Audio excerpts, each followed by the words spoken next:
সব থেকে মায়ের চোখে শান্তি কি জানেন? একটা বাচ্চা পেট ভরে খাওয়া দেখা। মায়ের কাছে সন্তানের সবসময় যদি পেট ভরে খায় সেই বাচ্চাটা, মায়ের কাছে যে কী শান্তি সেটা একটা মাই বুঝবে।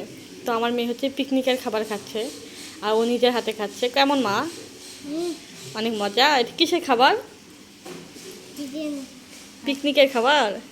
ও হচ্ছে পিকনিকের খাবার খাচ্ছে। ও হচ্ছে পিকনিক খাচ্ছে না, ওর বান্ধবীর মানে মা যে গেছে আর কি, ওর ফ্রেন্ডের মা। এই বয়সে ফ্রেন্ডও আছে, ভাবা যায়।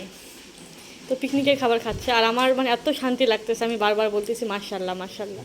আমার মেয়ে কখনোই নিজে হাতে খায় না, তো একটু একটু করে মাঝে মাঝে ট্রাই করি আর কি। আর এই পিকনিকের খাবারটা ও নিজে হাতে খাচ্ছে, মানে এর থেকে শান্তি আর কি লাগে। অনেক মজা। মাশাল্লাহ। খাও, পেটটা ভরে খাও। মানে আমার শুধু না, প্রত্যেকটা মায়ের স্বপ্ন, প্রত্যেকটা মায়ের শান্তি কি জানেন? যখন নিজে বাচ্চা এরকম করে পেট ভরে খাবে, সেই শান্তিটা আসলে একটা মাই পাবে, আর কেউ পাবে না। মাশাল্লাহ, খাও, সব না ভাত খাও। হ্যাঁ, আমার মেয়ে সবটুকু ভাত খাচ্ছে। এটা ডাল দিয়ে, আর এখানে চিকেন একটা আছে, মানে মুরগির মাংস, আর এখানে একটা সালাদ। সালাদটা এখনো খাই নাই, ভাতটা প্রায় শেষ করছে, আর একটু আছে। রাতে খাবারটা ওর একদম শেষ। আলহামদুলিল্লাহ। খাওয়ার পর কি বলতে হয়? আলহামদুলিল্লাহ। আচ্ছা, শেষ করো।